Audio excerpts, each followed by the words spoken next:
एक बात याद रखेंगे कि आंकड़ों का जो संग्रहण होता है, मतलब जो कलेक्शन होता है, उसको प्राथमिक आंकड़े और द्वितीयक आंकड़ों के हिसाब से किया जाता है। लेकिन प्रॉब्लम ये होती है कि आंकड़ों को जब कलेक्ट करते हैं तो इसमें दो बातों का याद रखना होता है। क्या सभी आंकड़े जो हमें चाहिए, जो डेटा है, पूरा 100% डेटा कलेक्ट किया जाए, या फिर सारे डेटा में से कुछ डेटा को कलेक्ट कर लिया जाए। जैसे क्लास है, क्लास में बैठे हुए हैं सारे बच्चे, इस क्लास में 40 बच्चे हैं। हमें इस क्लास का जो है क्वालिटी रिपोर्ट चाहिए कि बच्चों की पढ़ाई कैसे चल रही है। तो पहला तरीका है कि सारे बच्चों का एक टेस्ट ले लिया जाए। सारे बच्चे टेस्ट देंगे, सारे के टेस्ट पेपर चेक करेंगे, जो भी रिजल्ट आएगा उसके अकॉर्डिंग पता चलेगा क्लास का रिजल्ट कैसा है। अब इसके लिए सारे बच्चों का टेस्ट होगा, सारे बच्चों के लिए टेस्ट पेपर बनाने पड़ेंगे।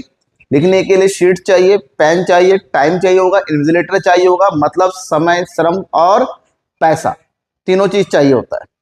लेकिन अगर हमारे पास इतना टाइम नहीं है कि सारे बच्चों का टेस्ट लिया जाए, मुझे 10 मिनट के अंदर क्लास का एक क्वालिटी रिपोर्ट चाहिए, तो उसके लिए क्या करेंगे, 40 बच्चों में से 8 या 10 बच्चों को खड़ा करेंगे, उससे ओरली क्वेश्चन पूछेंगे, ये तुम बताओ, तुम बताओ, तुम बताओ, तुम बताओ। उससे जो रिजल्ट आएगा उससे हम क्लास का रिजल्ट पता कर लेंगे। तो दो तरीका हुआ। पहले तरीके हमने पूरे क्लास के 100% बच्चों का टेस्ट लिया, डायरेक्टली ओरल पूछे चाहे रिटन टेस्ट लिए। दूसरे मेथड में हमने 40 में से कुछ, उसका 10% या 20% बच्चों का टेस्ट लिया और उसके अकॉर्डिंग रिजल्ट निकाल लिया। तो इन दो विधियों के माध्यम से ही रिजल्ट निकाला जाता है। तो पहली विधि जिसको बोलते हैं भाई 100% बच्चों का रिजल्ट निकाला जाता है, तो उसको बोलते हैं संगणना या जनगणना विधि। और दूसरी विधि जहां पर बहुत सारे बच्चों में से केवल कुछ ही बच्चों को सेलेक्ट कर लिया, मतलब वहां पर हमने 40 में से 10 स्टूडेंट को चुना है, जिसको हम सैंपल कहते हैं, सैंपलिंग मेथड। इसको हिंदी में बोलते हैं प्रतिचयन, प्रतिदर्श या निदर्शन विधि। आज की इस क्लास में हम इन्हीं दोनों विधियों के बारे में पढ़ेंगे कि ये संगणना और प्रतिशत विधि आखिर है क्या। चलिए, डेटा संकलन करने की ये दो विधियां हैं, जैसे कि मैंने अभी एक्सप्लेन किया आपको। जब 100% डेटा का कलेक्शन होता है, उसकी स्टडी किया जाता है, उसको हम सेंसस या संगणना विधि कहते हैं। इसको जनगणना विधि भी कहते हैं, क्योंकि जनगणना में इसी मेथड का प्रयोग किया जाता है। दूसरा है निदर्शन या प्रतिचयन विधि, जहां पर 100 में से हम 10% या 20% डेटा को सेलेक्ट करते हैं, जिसको रिप्रेजेंट कहते हैं, रिप्रेजेंटेटिव। ठीक है, और इसको सैंपलिंग मेथड, प्रतिजन में, और एक और नाम है इसका प्रतिदर्श विधि। प्रतिदर्श विधि मतलब इतने सारे हैं, ये 100% है, इस 100% में से हमने कुछ को चुन लिया, तो ये हो गया टोटल संगणना और ये हो गया आपका सैंपलिंग। अब इनके बारे में संपले, हालांकि संगणना में ज्यादा प्रॉब्लम नहीं है क्योंकि सभी का एनालाइज किया जाता है। ये डायरेक्ट मेथड है, जहां पर हमें पूरे समूहों के प्रत्येक इकाई के बारे में जानकारी चाहिए, ओरिजिनल डेटा चाहिए, 100% एक्यूरेट डेटा चाहिए। वहां पर हम इस विधि का प्रयोग करते हैं। जैसे भारत की जनसंख्या को गिनना है तो इसी मेथड का प्रयोग किया जाता है। इस मेथड की प्रयोग करने की सबसे बड़ी शर्त यह है कि इसमें समय, पैसा, श्रम तीनों चाहिए। अब क्योंकि हमें प्रत्येक इकाइयों की जानकारी प्राप्त करनी होती है, तो इसमें जनगणना करने के लिए घर घर जाकर प्रत्येक व्यक्ति से विस्तृत जानकारी ली जाती है और इसके लिए श्रम, धन अधिक लगता है। इसके लिए सबसे इंपॉर्टेंट है समय चाहिए होता है। इसलिए आपको पता होना चाहिए, भारत में जनगणना जो सेंसस होता है कि प्रत्येक 10 साल में होता है। तो लास्ट टाइम 2011 में हुआ था, अब 2026 में हो रहा है, मतलब 16 साल के अंतर के बाद। क्योंकि इसमें काफी कुछ बनाना पड़ता है, काफी योजनाएं बनानी होती है, किस रूपरेखा बनानी होती है, काफी लंबा टाइम होता है। और इस बार तो काफी चीजों को जोड़ा गया है नए तरीके से, तो इसलिए लंबे टाइम के बाद इतना ज्यादा पैसा चाहिए, इतना लंबा समय चाहिए होता है कि हर 1, 2 साल, 4, 5 साल के अंदर ये करना पॉसिबल नहीं है। ऐसी परिस्थिति में जब अनुसंधान क्षेत्र की इकाइयों में विशेषताएं अलग अलग, मतलब क्षेत्र है, बहुत बड़े क्षेत्र में डेटा भी अलग अलग होता है, जानकारी अलग अलग होती है, कोई सजातियां नहीं होती है, तो वहां पर इस मेथड का प्रयोग बेसिकली किया जाता है, जिसको हम सेंसस या जनगणना विधि कहते हैं। मतलब हम क्या करते हैं, यहां पर पूरे जितने भी डेटा है, यहां पर हर एक डेटा के पास इंडिविजुअली जाते हैं और इन्वेस्टिगेटर जो होता है, डायरेक्ट जो रिस्पोंडेंट होता है, उनसे सवाल जवाब इस तरीके से ही कहते हैं। या तो इन्वेस्टिगेटर जाता है या उसकी तरफ से इनोमीटर जाता है और उससे जो है जानकारी इकट्ठा करता है। समय ज्यादा चाहिए होता है, एक्यूरेट डेटा हमें मिल जाता है इसके अकॉर्डिंग। तो भारत में हमेशा, जैसे मैंने कहा, जनगणना करने के लिए, सेंसस के लिए जनगणना इसी विधि को अपनाया जाता है। और भारत में सबसे पहली जनगणना 1872 में हुई थी, सबसे पहली गिनती। उसके बाद 1881 से लेके प्रत्येक 10 साल के अंतर में भारत में जनगणना होती है। और आजादी के बाद भारत में पहला सेंसस 1951 में हुआ था और लास्ट टाइम में 2011 में हुआ था। और अभी 2026-27 में जो है जनगणना शुरू हो चुका है। इसके 2 चरण है। सबसे पहले चरण में मकान सूचीकरण किया जाएगा, मतलब जितने भारत में कितने मकान है, कितने शहर है, कितने शहर में के अंदर कितने जिले के अंदर कितने शहर है, कितने गांव है, गांव में कितने घर है, और उन सबको सूचीकरण किया जाएगा। और दूसरे चरण में जनगणना की जाएगी कि प्रत्येक घरों में कितने लोग रहते हैं, लोग क्या करते हैं, इससे। ठीक है, तो ये 2 चरणों में, ये चरण तो 2026 में हो रहा है। इस डेटा को एनालाइज करती है 2027 में ये शुरू हो जाएगा। 2027 अप्रैल या जुलाई के आसपास रिजल्ट आ जाएगा, जानकारी सार्वजनिक कर दी जाएगी। ठीक है, लेकिन बात यह है हर जगह ये मेथड यूज करना पॉसिबल नहीं है। अगर बहुत बड़ा एरिया है और आपको लगातार डेटा चाहिए तो वहां पर इस मेथड का प्रयोग कर पाना पॉसिबल नहीं होती है। तो बात यह है कि जनगणना रीति की आवश्यकता कहां पड़ती है। सबसे पहली बात तो इसकी आवश्यकता तब होती है जब हमारे पास आकार स्टडी करने का बहुत ही लिमिटेड होता है। नंबर 2, अनुसंधान की इकाइयों में विशेषताएं अलग अलग होती है। सबकी जो आंकड़े होते हैं अलग अलग फीचर्स के होते हैं, वो मिलते नहीं है। मिलते होते तो चलो ठीक है, एक आध को छोड़ छोड़ के कर लेते, लेकिन यहाँ पर जब आंकड़े अलग अलग होते हैं, वहां पर जब संबंधों को एकत्रित कर अधिक प्रशुद्धता के लिए निष्कर्ष निकालना पड़ता है, मतलब हमें एक्यूरेसी एंड एडिक्वेसी ज्यादा चाहिए होता है। और जब हमें प्रत्येक इकाई के बारे में जब विस्तृत जानकारी चाहिए होती है, तब इस मेथड का बेसिकली हम प्रयोग करते हैं और इससे हमारा रिजल्ट और निष्कर्ष भी अच्छा होता है। तो इस रीति की सबसे महत्वपूर्ण चीज है वो है इसका फायदा क्या है। सबसे पहला है ये अधिक वैज्ञानिक है, क्योंकि प्रत्येक इकाइयों के बारे में व्यक्तिगत रूप से जानकारी इकट्ठा की जाती है। ये अधिक विश्वसनीय आंकड़े होते हैं, क्योंकि यहाँ पर डायरेक्टली प्रत्यक्ष रूप से जानकारी आती है। यहाँ पर किसी प्रकार का चेंजेस पॉसिबल नहीं हो पाता है। ये इसमें पक्षपात नहीं होता है। इसमें इकाइयों की विविधताएं हमारे सामने आ जाती हैं, क्योंकि हम अलग अलग फीचर्स के डेटा को कलेक्ट करते हैं, उसी हिसाब से उसको अरेंज करते हैं और अप्रत्यक्ष अध्ययन भी हो जाता है। बहुत सारी बातें ऐसी भी पता चल जाती है जिसकी जरूरत उस टाइम तो नहीं थी, लेकिन बाद में, मतलब जब डायरेक्टली पता किया, बातों बातों में कई सारी जानकारियां भी एक्स्ट्रा हमें इस विधि में मिल जाती हैं। लेकिन इसके बावजूद इस विधि की अपनी कुछ दोष है। सबसे पहला मैंने बताया कि इसमें धन, समय और परिश्रम, इन तीनों का ही अधिव्यय होता है, बहुत ज्यादा चाहिए होता है। समय ज्यादा चाहिए होता है, लोग ज्यादा चाहिए होता है, और सबसे इंपॉर्टेंट पैसा भी बहुत ज्यादा खर्च होता है। और इसलिए ये हमेशा सीमित क्षेत्र में ही पॉसिबल होता है। क्षेत्र जितना बड़ा हो जाएगा, इसका प्रयोग भी उतना ही ज्यादा व्ययशील हो जाएगा, एक्सपेंसिव हो जाएगा। तो जहां पर जनगणना विधि का प्रयोग नहीं हो पाता है, उस जगह हम प्रयोग करते हैं निदर्शन, प्रतिदर्श या प्रतिचयन। 3 है, नाम 3 है, एक ही विधि है। इंग्लिश से बोलते हैं सैंपलिंग मेथड। फॉर एग्जाम्पल, मुझे दुकान में जाना है चावल खरीदने, मुझे चावल खरीदना है, 10 किलो चावल खरीदना है। दुकान में गया और दुकान में कहा बेटा चावल दिखाना। दुकानदार क्या करता है, कट्टे में जाता है, कट्टे से एक मुट्ठी चावल लाके आपको दिखाता है, ये वाला सर, ये वाला है सर, ये वाला है। अब खुद सोचो, एक कट्टे चावल में से उसने एक मुट्ठी चावल निकाल के आपको दिखाया, इस तरह हाथ में दिखाया या फिर किसी बर्तन में दिखाया, जैसा भी हो उसने दिखाया, लेकिन पूरा कट्टा नहीं दिखा रहा है, कट्टे में से कुछ चावल लाके वो दिखा रहा है। तो उसको देख के आपको पता चलता है कि चावल अच्छा है या बुरा है। तो उसको बोलते क्या चीज, उसको बोलते सैंपल। वो सैंपल दिखा रहा है, क्योंकि बाकी सारे चावल उस कट्टे में रखा उसी के जैसा होगा। ये तभी पॉसिबल है जब आंकड़े सजातीय होते हैं। जैसे आपके आवास, आपकी रेडीमेड गारमेंट की दुकान है, सामने वाला होलसेलर वाला या फिर मैन्युफैक्चर वाला आपके यहाँ पर दुकान में आता है, सैंपल दिखाता है, सर ये देखिए हमारे यहाँ पर ये कपड़े बन रहे हैं। आप कपड़ा देखती हो, उसका डिजाइन देखती हो, वो एक पूरा फैक्ट्री थोड़ा उठा के लेके आता है, या आप फैक्ट्री में नहीं जा रहे हो, तो वो कपड़े का सैंपल आपके पास लेके आता है। इसी प्रकार से कोई भी सामान होता है फैक्ट्री से कुछ होता है, उसका सबसे पहले सैंपल आता है। चाहे दवाई हो, कपड़े हो, स्टेशनरी हो या फर्नीचर, उसकी सैंपल वगैरह, फोटो वगैरह दिखाया जाता है। उसी से हम पता चल देते हैं कि बाकी कैसा होगा। सैंपलिंग मेथड में भी यही चीज प्रयोग होता है। जब हमें आंकड़े बहुत बड़े एरिया का चाहिए होता है, कम समय में चाहिए होता है, कम श्रम का प्रयोग करना होता है, पैसे कम चाहिए होता है, उस केस में हम सारे डेटा को एनालाइज ना करके उन सब में से उसका कुछ रिप्रेजेंटेटिव चुन लेते हैं और इसी रिप्रेजेंटेटिव को हम सैंपल कहते हैं।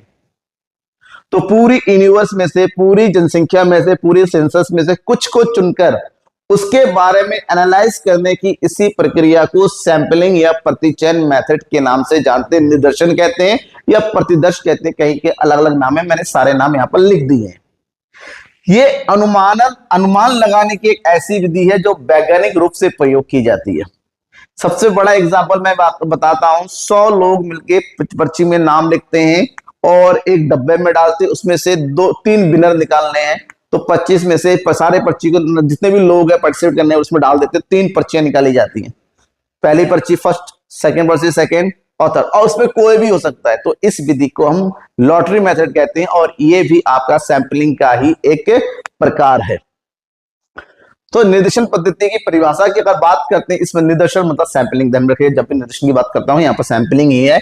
गुडे एवं हॉट ने कहा था कि एक निर्देशन जैसा कि नाम से स्पष्ट है, किसी विशाल समूह संपूर्ण का एक छोटा प्रतिनिधि होता है।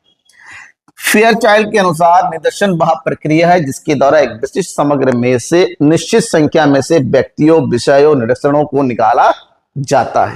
और प्रोफेसर एपी श्रीवास्तव ने भी इसके बारे में एक्सप्लेन किया है। संपूर्ण में से अध्ययन के लिए प्रतिनिधित्व इकाइयों का चुनाव करने की विधि को हम जो है सैंपलिंग विधि कहते हैं, कि बहुत सारे डेटा में से कुछ डेटा को चुनो और उसकी स्टडी करो और उससे पूरे ग्रुप के बारे में रिजल्ट निकालो, इसी सैंपलिंग कहते हैं इसकी विधि। निर्देशन संपूर्ण सामग्री का एक प्रतिनिधि होता है। इतना सारा डेटा है,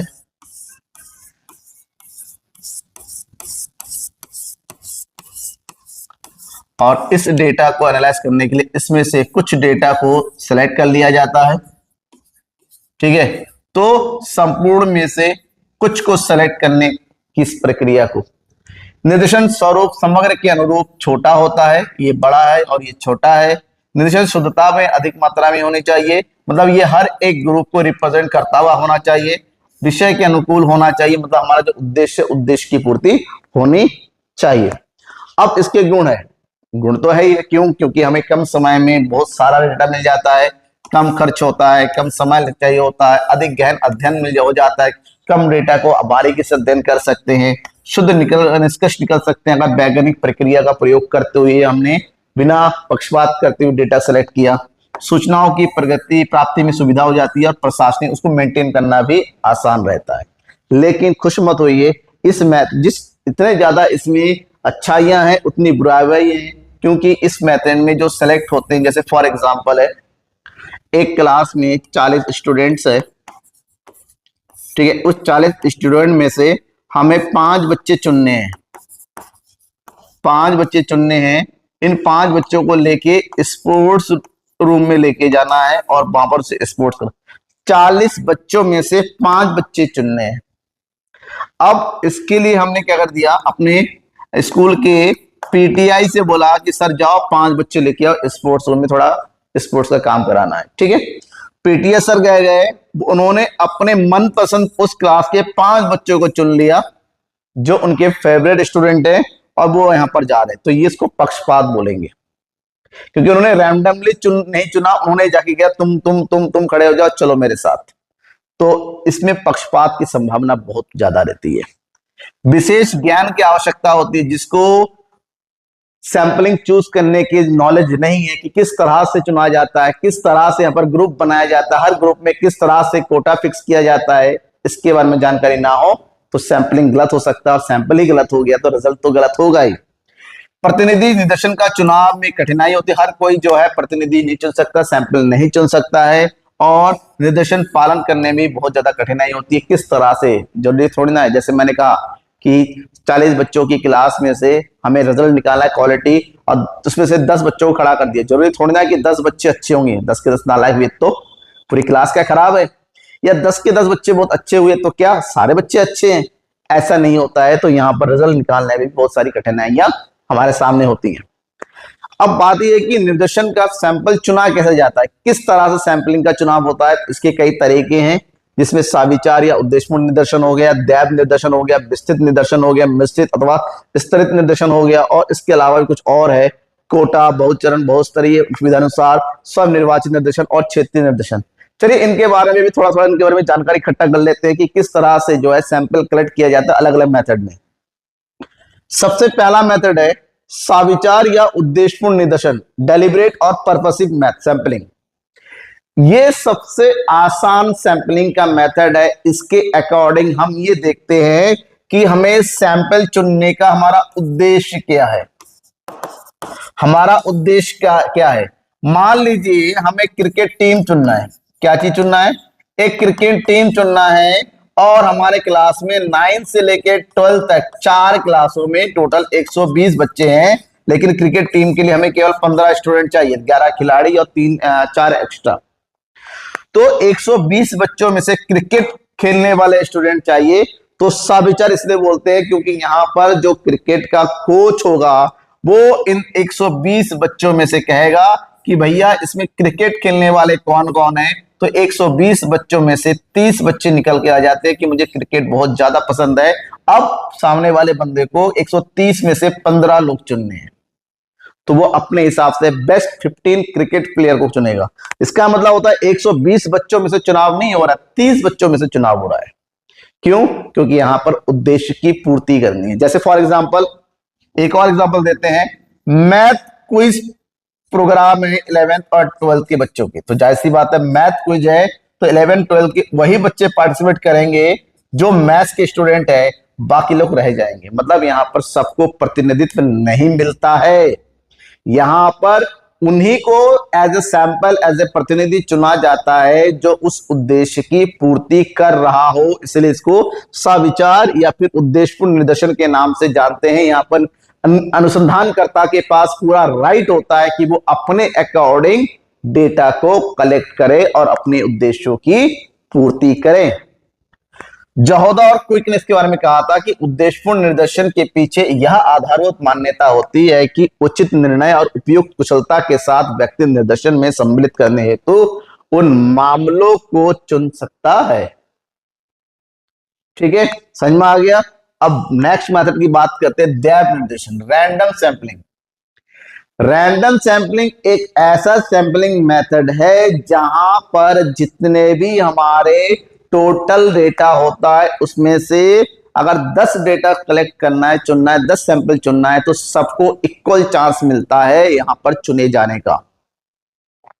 मतलब 100 में से 10 बच्चों को चुनना है, तो यहां पर इक्वली सबको चांस मिलता है।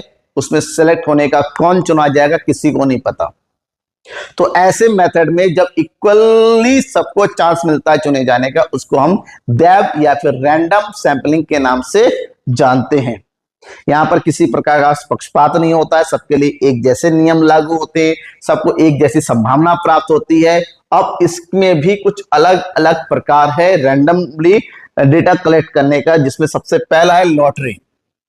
अगर मान लीजिए क्लास में 40 बच्चों है, 40 बच्चों में से 5 मॉनिटर चुनने हैं, एक हेड मॉनिटर, एक वाइस मॉनिटर, एक क्लीनिंग मॉनिटर, या फिर एक डिसिप्लिन मॉनिटर और इंग्लिश स्पीकिंग मॉनिटर। ठीक है, तो 40 बच्चों में से 5 बच्चे चुने जाने हैं। तो हमने 40 बच्चों से कहा कि बेटा आप एक काम करो, एक काम करते इसमें कि आप अपना नेम एक पर्ची में लिखो। किसमें लिखो? एक पर्ची में लिखो। पर्ची निकाल के वहां पर एक डब्बा रख देंगे, कर इस डब्बे में अपनी अपनी पर्ची का नाम नेम का पर्ची डाल दो। ठीक है, अब रैंडमली किसी एक बच्चे को बुलाया और उससे कहा कि आप इसमें से 5 पर्ची निकाल दो। अच्छे से शेक किया, हिलाया, उसमें से 5 पर्ची निकाल दिया। जो सबसे पहली पर्ची आया उसको हमने हेड मॉनिटर बना दिया, दूसरे मॉनिटर आया उसको वाइस मॉनिटर बना दिया, तीसरा जो पर्ची आया इसको डिसिप्लिन मॉनिटर बना दिया, चौथा जो पर्ची आया उसको हमने जो है क्लीननेस मॉनिटर बना दिया, चौथा पर्ची आया, उसको इंग्लिश स्पीकिंग मॉनिटर बना दिया। किसी को नहीं पता था कौन मॉनिटर बनेगा, क्योंकि सबका नाम लिखा हुआ है और उस पर्ची में को अच्छे से मिक्स भी किया है। किसका पर्ची कौन सा नाम निकलेगा किसी को नहीं पता, तो उसको लॉटरी मेथड कहते हैं। और सबसे अच्छी बात है, नॉर्मली सबसे इजी मेथड है और इसको लॉटरी का प्रयोग नॉर्मली हर एक बंदा अपने लाइफ में कहीं ना कहीं करता जरूर है। कार्ड या टिकट प्रणाली, यहां पर एक ही आकार के रंग मोटाई कार्ड का टिकटों का समस्त इकाई के नाम या नंबर लिख दिए जाते हैं। तो ये भी इसी तरह का है। अब उस टिकट को एक बॉक्स वगैरह में डाल के हिलाया जाता है, उसमें से चुनाव कर लिए जाते हैं। या फिर नियमित अंकन प्रणाली, यहाँ पर सबको क्रम में डाला जाता है, क्रम में डाल के में से एक फिक्स क्रम के बच्चों को बुला लिया जाता है। या फिर इसके अलावा एक काम और होता है अनियमित अंकन प्रणाली, इसमें समस्त इकाइयों की सूची बनाकर अनियमित तरीके से उसका निर्देश का चुनाव कर लेंगे, जिसे हमें मतलब यहाँ पर सबको एक सीरियल नंबर दे दिया जाता है 1 2 3 4 5 6 7 8। अब ये सीरियल नंबर ऐसे ही दे दिए, रैंडमली दे दिए जाते हैं, ये नहीं कि फिक्स बच्चों को। और उसमें कहा जाता है कि 5 बच्चे चाहिए, चलो नंबर 4 आ जाओ, नंबर 8 आ जाओ, नंबर 10 आ जाओ, नंबर यहाँ पर नाम नहीं है, कुछ भी नहीं, खाली एक सीरियल नंबर है। हमें नहीं पता वो सीरियल नंबर किस बच्चे का, मतलब सीरियल नंबर के हिसाब से मैंने कुछ बच्चों को बुला लिया, तो ये हो गया अनियमित। ग्रिड प्रणाली, इसमें किसी क्षेत्र का सैंपल बनाने के लिए इस विधि का प्रयोग किया जाता है। अनुसंधान क्षेत्र का मानचित्र लेकर उस पर पारदर्शी ग्रिड रखते हैं, ठीक है, और चुने हुए वर्गों के नीचे पड़ने वाले निशान को लगा देते हैं। मतलब हमने एक एरिया का सर्वे कराना है, उसमें उसको अलग अलग ग्रुप में बांट दिया ऐसे। अब इसमें से हमें चुनना है, एक ग्रिड ये ले लिया, एक ग्रिड ये ले लिया, एक ग्रिड ये ले लिया, एक ग्रिड ये ले लिया, एक ग्रिड ये ले लिया, तो उसके अकॉर्डिंग जो भी एरिया आएगा उसको हम एनालाइज करते हैं। और लास्ट में टिपेट प्रणाली, तो यहां पर 4 अंकों वाली 10,400 संख्याओं को एक पुस्तक के विभिन्न पृष्ठों पर लिखा जाता है। इन विभिन्न पृष्ठों की आवश्यकता अनुसार नंबर ले लिए जाते हैं। और टिपेट की ये विधि आजकल बहुत ज्यादा, मतलब यहाँ पर टिपेट का मतलब होता है एक सैंपल, एक नंबर दे दिया जाता है, उस नंबर को अलग अलग पेज में लिख के उस पेज को सिलेक्ट किया जाता है और इससे हमें सैंपल मिल जाता है। हालांकि बहुत ज्यादा वैज्ञानिक विधि है और नॉर्मली बहुत हाई लेवल पर इसका प्रयोग किया जाता है। इसके बाद है विस्तृत निदर्शन पद्धति, एक्सटेंसिव सैंपलिंग। इस पद्धति के अंतर्गत अनुसंधान हेतु उन सभी इकाइयों का अध्ययन किया जाता है जो अनुसंधानकर्ता को सरलता सुविधा से प्राप्त हो जाती है। इसमें अनुसंधान हेतु उपलब्ध अधिकाधिक इकाइयों का प्रयोग किया जाता है। मतलब एक ऐसी मेथड है जहां पर ज्यादा से ज्यादा सैंपल कलेक्ट कर लिए जाते हैं, ठीक है। जैसे फॉर एग्जांपल पूरे देश से हमें टीम बनाना है, तो सबसे पहले इस मेथड का प्रयोग करते हैं। हर एरिया में जाके वहां पर क्या क्या ट्रायल कराया जाता है, कैंप कराया जाता है, उसमें से बेस्ट बच्चों को चुना जाता है, उनमें से फिर ट्रायल करके उसमें से भी सेलेक्ट किया जाता है। तो विस्तृत निर्देशन पद्धति इसलिए कहते हैं कि स्टेप टू स्टेप सेलेक्ट करते करते करते बेस्ट स्टूडेंट फिर आ जाते हैं। मिश्रित अथवा स्तरित निर्देशन, मिश्रित अथवा स्तरित निर्देशन पद्धति सबचर और उद्देश्य निर्देशन एवं दैन निर्देशन की पद्धतियों सम्मिलित रूप है। मतलब यहाँ पर हम जो है रैंडम और स्थाविचार दोनों का प्रयोग करते हैं, ठीक है, दोनों का प्रयोग। जैसे फॉर एग्जांपल क्लास 9 से लेके क्लास 12 में से हमें जो है 15 स्टूडेंट चाहिए, ठीक है, 15 स्टूडेंट चाहिए। तो सबसे पहले इसमें से हमने क्या किया है, साविचार कि जो क्रिकेट खेलने वाले प्लेयर है हर क्लास में से बच्चे आ जाए। अब हर क्लास में से क्रिकेट प्लेयर है, अब उसमें से हमने जो है क्या किया, रैंडमली उसमें से लॉटरी निकाल के हर क्लास से कुछ बच्चों को सेलेक्ट कर लिया। तो मिश्रित होता है जहां पर कई सारे जो है मेथड को एक साथ कंबाइन यूज किया जाता है। इसके बाद कुछ अन्य भी प्रकार है, जिसमें हो गया कोटा। कोटा के अंतर्गत हम क्या करते हैं, इसको डेटा को, जो भी हमारे पास डेटा होता है उस डेटा को अलग अलग ग्रुप में बांटा जाता है। कैसे ग्रुप में, चाहे उसको जो है क्वालिटी के अकॉर्डिंग बांटा जाए या जियोग्राफी के अकॉर्डिंग बांटा जाए या फिर यहाँ पर डेट के अकॉर्डिंग बांटा जाए, जैसे भी हो उसको अलग अलग एरिया के हिसाब से बांटते हैं और हर एरिया में से हम कोटा फिक्स कर देते हैं कि उस एरिया से कितना सैंपल कलेक्ट करना है, तो उसको कोटा मेथड कहते हैं। बहुचर निरीक्षण, इस पद्धति के अंतर्गत अनुसंधान करते समय एक ही समय में कई महत्वपूर्ण समस्याओं के अध्ययन हेतु सामग्री इकट्ठी कर ली जाती है। मतलब एक बार में कई सारे लेवल के अकॉर्डिंग डेटा कलेक्ट किया जाता है। बहुस्तरीय निरीक्षण और सुविधा अनुसार, सुविधा मतलब आपको पता है ये एक ऐसा मेथड है जहां पर अनुसंधानकर्ता अपने मर्जी से अपने सुविधा के अनुसार डेटा को कलेक्ट करता है और उससे रिजल्ट निकालता है। तो सैंपल एक ऐसा तरीका होता है जहां पर बहुत सारे डेटा में से हमें कुछ डेटा को लेके उसको एनालाइज करना हो। अब इसमें इंपॉर्टेंट ये है कि आप जो है सुविधाजनक उपयोग करें, कोटा मेथड यूज कर रहे हो या फिर लॉटरी मेथड यूज करते हो। सबसे इंपॉर्टेंट चीज है आपका उद्देश्य क्या है, किस उद्देश्य के अकॉर्डिंग आप डेटा कलेक्ट करना चाहते हो, और उसी के अकॉर्डिंग यहाँ पर सैंपल लिए जाते हैं, फिर उसकी स्टडी होती है। ठीक है, समझ में आ गया। तो कोई भी प्रॉब्लम होती है किसी भी तरीके से तो आप जरूर बताइए कमेंट बॉक्स में कमेंट करके। अच्छा लग रहा है क्लासेस तो लाइक करके शेयर कर दो। ठीक है, अब बहुत सारे बच्चे कमेंट करते हैं सर वीडियो अच्छा है, पीडीएफ कैसे मिलेगा। तो मैं ये समझ नहीं रहा हूं, अगर आपको इतना ही अच्छा लगा तो आपको शेयर क्यों नहीं करते, शेयर करो दोस्तों को ना, तो आपका भी भला होगा, थोड़ा बहुत भला मेरा भी हो जाएगा। Thank you, bye.